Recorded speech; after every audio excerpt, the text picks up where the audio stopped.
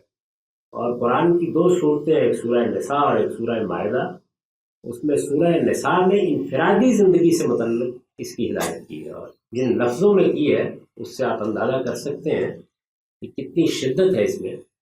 ایمان والو، یا ایھا الذین آمنوا کونوا قوامین للہ شہداء بالقسط، یعنی خدا کے لیے حق کی گواہی دیتے ہوئے سچائی اور انصاف پر قائم ہو جاؤ، کھڑے ہو جاؤ اس پر، خواہ یہ انصاف کی گواہی تمہیں اپنے آپ کے خلاف دینی پڑے، خواہ اپنے والدین اور اعزاء اقربا کے خلاف دینی پڑے۔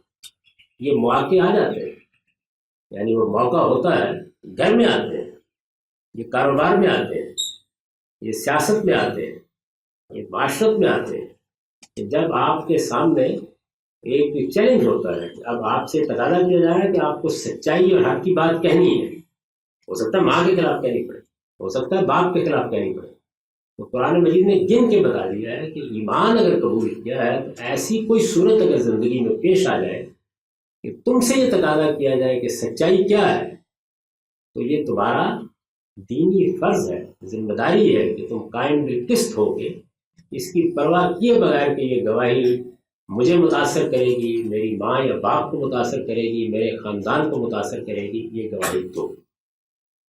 اور پھر اجتماعی زندگی سے متعلق سورہ مائدہ میں اسی چیز کو دہرا کر کہا ہے کہ صرف اتنا ہی نہیں ہے کہ یہ اپنے اس دائرے میں دو، بلکہ اگر قومی حیثیت سے یہ دوسروں کے بارے میں، غیر مسلم ہے دنیا میں بہت سی اقوام ہیں، وہاں دینی پڑے۔ اس میں بھی فرمایا کہ لا یجرمنکم شنآن قوم علی الا تعدلوا اعدلوا هو اقرب للتقوی، ایمان والو حق کے لیے گواہی دینے والے بن کے کھڑے ہو جاؤ، کسی قوم کی دشمنی بھی تمہیں اس پر آمادہ نہ کرے کہ تم انصاف کے خلاف کوئی بات کہو، انصاف کی بات کہو، یہی تقوی ہے اور اسی کا صلہ ہے۔ تو یہ قیام بالقسط کا تقاضا ہے ہجرت کے بعد، جو کبھی پیش آ جاتا ہے، ایسے مواقع ہوتے ہیں۔ یہ بتایا گیا ہے کہ جب تم نے ایمان قبول کیا تو ایک مسلمان کی حیثیت سے تمہیں قائم بالقسط ہونا ہے، انصاف پر قائم ہو کر زندگی بسر کرنی ہے، وہ خواہ انفرادی دائرے میں ہو یا اجتماعی دائرے میں، ہر جگہ تم سے یہ تقاضا ہے۔ دونوں آیات کو کبھی قرآن مجید میں نکال کے پڑھیے، میزان میں بھی جہاں میں نے ایمان کے تقاضے بیان کیے وہاں نقل کر دی ہیں، تو آپ اندازہ نہیں کر سکتے کہ قرآن مجید کے جن مقامات میں معلوم ہوتا ہے کہ آخری الفاظ صرف کر دیے ہیں اللہ تعالیٰ نے کہ یہ ہر حال میں ہوتا ہے۔ اس کی روشنی میں آپ دیکھ بھی سکتے ہیں کہ ہماری اس وقت کی انفرادی اور اجتماعی زندگی میں یہ تقاضا کیسے نظر انداز ہوتا ہے۔ اور آخری چیز وہ دین کی نصرت، یعنی آخری ذمہ داری یہ ہے کہ اب آپ نے ایمان کی تجدید کر لی، دین کا ضروری علم حاصل کر لیا، آپ عام حالات میں اچھا عملی کرتے ہیں، اور اگر کوئی آلودگی ہو جاتی ہے اس کو دور کرتے رہتے ہیں، اپنے دل و پیش میں اعزاء اقربا میں بھی بھلائی اور سچائی کی بات پھیلاتے رہتے ہیں، اور اس کے ساتھ یہ چیزیں بھی آپ نے پوری کر لی ہیں، یعنی دل کو دماغ کو تیار کر لیا ہے کہ اگر کبھی ایسی صورت ہوگی کہ مجھے اپنے دین کے لیے اپنی جگہ چھوڑنی پڑی تو میں چھوڑ دوں گا۔ اور اسی طرح سے قائم بالقسط بھی ہے۔ لیکن ایک اور چیز ہے جس کی طرف نگاہ اٹھا کے دیکھیے، وہ یہ کہ یہ جو دین قبول کیا آپ نے، اس کو کوئی مسئلہ تو درپیش نہیں، اس کو کئی مسائل درپیش ہیں۔ یہ بحثیت مجموعی غلط امپیکٹ ہو رہا ہے، یہ لوگوں تک نہیں پہنچ رہا، اس کے معاملات کو خود مسلمان اپنے کردار سے خراب کر رہے ہیں، اس کو جاننے والے سوسائٹی میں ختم ہوتے جا رہے ہیں، اس کی کوئی عبادت گاہ موجود نہیں، یعنی دسیوں مسئلے ہو سکتے ہیں کہ جو اب ہمارے ذاتی مسئلے نہیں بلکہ اس دین سے متعلق مسائل، اس میں ہمارا یہ ایمان ہم سے تقاضا کرتا ہے اور ہم پر یہ ذمہ داری ڈالتا ہے کہ آپ اس میں دین کی مدد کریں۔ اب ظاہر ہے کہ عام آدمی سے جو تقاضا کیا گیا ہے وہ یہ نہیں ہے کہ وہ انیشیٹو لے کے ضرور آگے بڑھے، کہیں سے آواز آئے گی، یعنی کوئی آدمی ہو سکتا ہے کہ یہ آواز بلند کرے کہ دین کو صحیح طریقے سے پیش نہیں کیا جا رہا، یا دینی تربیت نہیں ہو رہی، یا ہمارے بچوں کے معاملات ایسے ہو گئے ہیں کہ جن میں ضروری ان کو علم ملنا چاہیے وہ نہیں مل رہا، یا ایسے تعلیمی ادارے نہیں ہیں کہ جن میں ہم ٹھیک طرح سے تعلیم پاس کوئی بھی ضرورت ہے دین کے حوالے سے، اور آپ مطمئن ہو گئے کہ یہ ضرورت ہے، یہ فی الواقع کی ضرورت ہے، یعنی یہاں پہلا اطمینان ہونا چاہیے، یہ نہیں کہ کوئی آواز اٹھی اور آپ کھڑے ہوئے، نہیں، پہلے اطمینان ہونا چاہیے کہ واقعی ضرورت ہے، تو پھر اللہ تعالیٰ یہ کہتے ہیں کہ اس کی مدد کرو۔ یہ مدد انسان نے اپنے حالات کے لحاظ سے کرنی، ہو سکتا ہے کہ کوئی آدمی ایک اچھا کلمہ کہہ کے مدد کر دے، ہو سکتا ہے کہ کوئی مالی تعاون کر کے مدد کر دے، ہو سکتا ہے کہ کوئی 2-4 گھنٹے دے کر مدد کر دے، تو آپ نے دیکھنا ہے کہ کیا یہ چیز ایسی ہے جس میں پھر واقعی دین کی مدد کی ضرورت ہے، اور کیا میں کچھ استعداد رکھتا ہوں یا رکھتی ہوں کہ میں اتنی مدد کر سکتا ہوں۔ یہ وہ چیز ہے جس کو نصرت کہا جاتا ہے۔ عام طور پر اس کے لیے بہت سی دوسری تعبیریں اختیار کر کے اس پورے مسئلے کو لوگوں نے الجھا دیا ہے۔ یہ بڑی سادہ سی بات ہے، جب بھی آپ دنیا میں جی رہے ہیں تو کہیں نہ کہیں سے دین کی کسی ضرورت کے لیے آواز آئے گی، یعنی اب تک 14 صدیوں میں کوئی ایک دن بھی ایسا نہیں گزرا جہاں کوئی نہ کوئی ضرورت گرد و پیش میں موجود نہ ہو، آپ تک وہ پہنچ گئی، 2 آوازیں پہنچ گئیں، 4 پہنچ گئیں، اتنی سی بات ہی کر لیجیے۔ یعنی ایک دن محلے میں اچانک یہ اٹھے اور انہوں نے کہا کہ بھائی ہم لوگ 5 وقت نماز پڑھنا چاہتے ہیں، یہاں تو کوئی چھوٹی سی مسجد بھی نہیں، تو یہ دیکھیے یہ دین کی ضرورت ہے، سامنے آ گئی، آپ مطمئن ہو گئے کہ مسجد بننی چاہیے یہاں پہ، تو پھر اللہ تعالیٰ یہ کہتے ہیں کہ ایمان کا تقاضا یہ ہے کہ آپ اس میں مددگار ہوں، مددگار۔ کوئی فرد اٹھ کھڑا ہوا ہے، وہ آپ کو کسی چیز کی طرف توجہ دلاتا ہے اور یہ کہتا ہے کہ یہ دینی ضرورت ہے، آئیے سب مل کے اس کو پورا کرتے ہیں، یا آپ میری مدد کریں، میں اس طرح اس کو پورا کرنا چاہتا ہوں، کوئی شخص بھی یہ بات کہہ سکتا ہے، آپ کا اطمینان ہو گیا، تو اللہ تعالیٰ اس کے لیے بڑی دلواز اپیل کرتے ہیں، وہ یہ کہتے ہیں کہ یا ایھا الذین آمنوا کونوا انصار اللہ۔ جب ایسی کوئی آواز آ جائے جہاں دین کی کوئی ایسی ضرورت ہو اور آپ کا اطمینان ہو گیا کہ یہ دین کی ضرورت ہے، جب اللہ کا پیغمبر ہوتا ہے تو پھر تو اطمینان ہی اطمینان ہوتا ہے، لیکن ان کے بعد آپ کو علم و عقل کی روشنی میں فیصلہ کرنا ہے کیا فی الواقع یہاں ضرورت ہے، آپ مطمئن ہو گئے، آپ کا اعتماد ہو گیا، تو پھر اللہ تعالیٰ کہتے ہیں کہ یہ میری مدد ہے، یعنی وہ یہ نہیں کہہ رہے کہ یہ محض دین کی مدد، کہتے ہیں یہ میری مدد ہے، یا ایھا الذین آمنوا کونوا انصار اللہ، ایمان والوں میرے مددگار، اللہ کے مددگار بن کے کھڑے ہو، کیونکہ جو انہوں نے دنیا میں اسکیم بنائی ہے اس میں بہت سی چیزیں انسانوں کے ذریعے سے حاصل کرنی، یعنی ان کو کسی مدد کی ضرورت نہیں ہے، لیکن یہ بڑا دل نواز اسلوب ہے، اور اس میں جو خرچ کیا جاتا ہے، یعنی ایک تو عام زندگی میں ایک اچھا عمل ہے کہ آپ کو غریبوں پر، اپنے اعزاء اقربا پر خرچ کرنا ہے، اس کو بنیادی اخلاقیات میں شامل کیا گیا ہے، جو خرچ اس معاملے میں کیا جائے گا، خواہ وہ آپ نے وقت صرف کیا ہے یا آپ نے روپیہ صرف کیا ہے، کوئی صلاحیت صرف کی ہے، جو کچھ بھی آپ اس میں کنٹریبیوٹ کرتے ہیں، اللہ تعالیٰ کہتے ہیں کہ یہ میرے اوپر قرض ہے، یعنی یہ مجھے آپ نے قرض دے دیا ہے، اور بس اندازہ کر لیجیے کہ اس کائنات کا پروردگار یہ کہہ رہا ہے کہ یہ میرے اوپر قرض ہے، وہ کیسے لوٹائے گا اس کو؟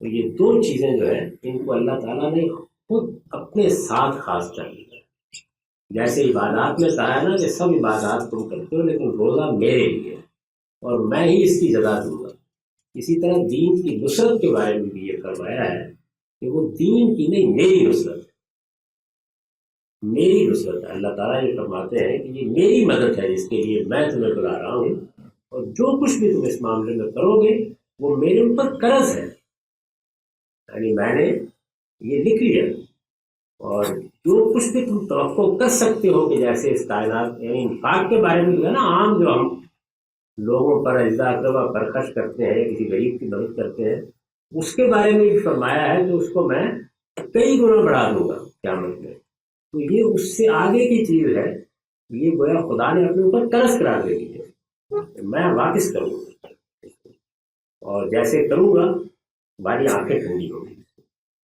دین کی نصرت کا یہ تقاضا ہے جس کے تحت ہم دینی کام کرتے ہیں، جتنے بھی کرتے ہیں، یعنی اور کوئی لمبی چوڑی اصطلاحات کی ضرورت نہیں ہے، یہ بڑی سادہ سی بات ہے کہ آپ کو اپنے گرد و پیش کے بارے میں حساس رہنا چاہیے کہ کیا دین کی کوئی ضرورت تو نہیں ہے کہ جس میں میں کنٹریبیوٹ کر سکتا ہوں یا کر سکتی ہوں، اور ایسی کسی چیز پر مطمئن ہو جائیں تو پھر اس جذبے کے ساتھ اس میں جو کچھ بھی کر سکتے ہیں کہیں کہ یہ میں اصل میں اللہ کی مدد کر رہا ہوں، اور اس میں جو کچھ میں دوں گا وہ میرے پروردگار نے اپنے اوپر قرض ٹھہرا دیا ہے. یہ بشارت ہے جس کے ساتھ دین کی نصرت کے اس تقاضے کو قرآن مجید نے بیان کیا. میں نے بہت مختصر طریقے سے ایک اجمال کے ساتھ ان ذمہ داریوں کی وضاحت کر دی ہے جو ایمان لانے کے بعد یا ایمان کا شعور حاصل کرنے کے بعد ہم سب پر عائد ہو جاتی ہیں. ان معروضات پہ غور کیجیے. میں نے مختلف جگہوں پر ان کو وضاحت سے بیان بھی کر دیا ہے. اگر آپ دین حق کے عنوان سے میزان کا مقدمہ دیکھیں گے تو اس تک خاتمے میں بھی یہ سب بیان ہو رہے ہیں. اور اگر آپ یہ چاہیں گے کہ اس کو ذرا اور ایمان کے ساتھ دیکھیں تو ہماری دعوت کے زیر عنوان مقامات میں جو میرا ایک مضمون ہے اس میں بھی میں نے اس کو بیان کر دیا. یعنی تحریری صورت میں بھی یہ 2 جگہ موجود ہے. اس کو آپ پڑھ بھی سکتے ہیں اور دوسرے لوگوں تک بھی پہنچا سکتے ہیں اور اس کی شرح و وضاحت بھی کر سکتے ہیں. اس وقت میں نے مختصر طریقے سے اسے آپ کے سامنے بیان کر دیا ہے. میں یہ دعا کرتا ہوں کہ اللہ تعالیٰ ہمیں اس کی توفیق دے کہ ہم اپنے اس ایمان کی ذمہ داریوں کو سمجھیں اور ان تقاضوں کو پورا کرنے کے لیے اپنے آپ کو تیار کریں. اقول قولی ھذا واستغفر اللہ لي ولکم. جزاک اللہ غامدی صاحب. کسی کے ذہن میں کوئی سوال ہو تو کر سکتے ہیں. ہمارے پاس 15 منٹ ہے سوال آپ کے لیے، پھر چائے کا وقت ہوگا انشاءاللہ. یہ سوال یہاں آسٹریلین کانٹیکس کے حساب سے یہاں پہ کچھ جگہوں پہ مسلمانوں نے مسجد بنانے کا پلان کیا، تو وہاں کی جو لوکل کمیونٹی آسٹریلین کمیونٹیوں نے بہت اپوز کیا اور وہاں پہ نہیں بنانے دی. میرا احساس اس سلسلے میں یہ کہ چونکہ ہماری ریپوٹیشن اتنی خراب ہے تو دے آر افریڈ کہ جو باقی دنیا میں ہو رہا ہے ہم یہاں بھی مسجد کے بعد وہی شروع ہو دینا. اور یہاں پہ ایسی ماسک ہیں جو کہ انڈر سرویلنس ہیں انٹیلیجنس ایجنسی سے، بیکاز ان کو پتہ ہے کہ جو ہے خطبے میں اس طرح کی انسائٹنگ اور انفلیمیٹری باتیں کی جاتی ہیں. تو ایسے صورتوں میں میں یہ سمجھتا ہوں کہ ہمیں شاید اس وقت حکمت کا تقاضا یہ ہے کہ مسجد بنانے پر اصرار اس طرح نہیں کرنا چاہیے، کیونکہ لوکل لوگ جو اس کے بہت اگینسٹ ہو جاتے ہیں. آپ کا اس بارے میں کیا کومنٹ ہے؟ ہر کمیونٹی کو اپنے مقامی حالات کے لحاظ سے دیکھنا چاہیے. اگر آپ لوگوں کی رائے یہ ہو کہ اسلام نے یہ لازم نہیں کر دیا آپ کے اوپر، آپ کوئی جگہ منتخب کر کے وہاں بھی نماز پڑھ سکتے ہیں. کسی گھر کی رسالت محمد صلی اللہ علیہ وسلم نے فرمایا تھا کہ میری بعثت کے بعد جو ایک بڑی اللہ تعالیٰ نے ہدایت کی ہے وہ یہ ہے کہ ساری زمین کو مسجد بنا دیا ہے. اس وجہ سے آپ جہاں بھی نماز پڑھیں گے اللہ اس کو قبول کرے گا. کوئی فتنہ کسی جگہ پیدا نہیں کرنا چاہیے. اور جب آپ کسی ملک میں رہتے ہیں تو اس کے قوانین کی لیٹر اور اسپرٹ میں پابندی کریں. یہ اسلام کا تقاضا ہے. اگر آپ ایسا نہیں کریں گے تو آپ اصل میں بریچ آف کانٹریکٹ کے مجرم ہوں گے، اور یہ کوئی معمولی درجے کی چیز نہیں. اور کوئی سوال؟ اسی سوال سے آگے ریلیٹڈ ہے کہ یہاں پر دین کا مسجد کے پروجیکٹس چلے، کانٹریبیوشن بھی آپ کرتے ہو، سب کچھ کرتے ہو، لیکن سیگریگیشن بہت ہے، گروپنگ بہت ہے. پھر آپ کا کیا رول بنتا ہے کہ آپ اس کو کس طرح مینٹین کریں؟ کیونکہ ایسے پروجیکٹ میں جا کے پھر آپ لوگ فرسٹریٹ ہو جاتے ہو کہ آپ پورا کر بھی رہے ہو لیکن پھر لوگ اپنے اپنے طرف نکل جاتے ہیں. جب یہ اندازہ ہو کہ کوئی چیز فتنے کا باعث بن رہی ہے، مسلمانوں میں تفریق کا باعث بن رہی ہے، کہ دین کی نصرت کا کوئی اور کام دیکھنا چاہیے، اس میں معذرت کر لینا چاہیے. مسلمان کو کسی حال میں نہ قانون شکن ہونا چاہیے اور نہ فتنہ پیدا کرنا چاہیے. دنیا کے اندر امن، سلامتی، محبت اور اتحاد کے نمبردار بنتے ہیں. جہاں کہیں قریب میں بھی ایسی کوئی چیز گزر رہی ہو بس دور چلے جانا چاہیے اس سے. ہر جگہ یعنی میں تو دعا کرتا ہوں کہ ایسی صورت پیدا ہو کہ دنیا میں امن اور سلامتی کی نمائندہ کمیونٹی مسلمان کمیونٹی سمجھے. اور یہ اس وقت تک نہیں ہوگا جب تک آپ اس چیز کو نہیں سمجھ لیں گے کہ جب آپ کسی سرزمین پہ قدم رکھتے ہیں تو اصل میں آپ ایک میثاق میں بن جاتے ہیں. اور اللہ تعالیٰ نے جو بڑے جرائم بیان کیے ہیں، یعنی کبیرہ گناہ بیان کیے ہیں، ان میں ایک یہ بھی ہے کہ آپ اپنے عہد کو توڑیں.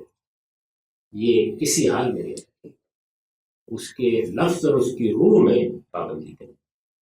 قانون یہ خدا کا حکم ہے. یعنی آسٹریلیا کا قانون بھی جس وقت آپ اس میں داخل ہو جاتے ہیں پھر وہ خدا کا حکم بن جاتا ہے.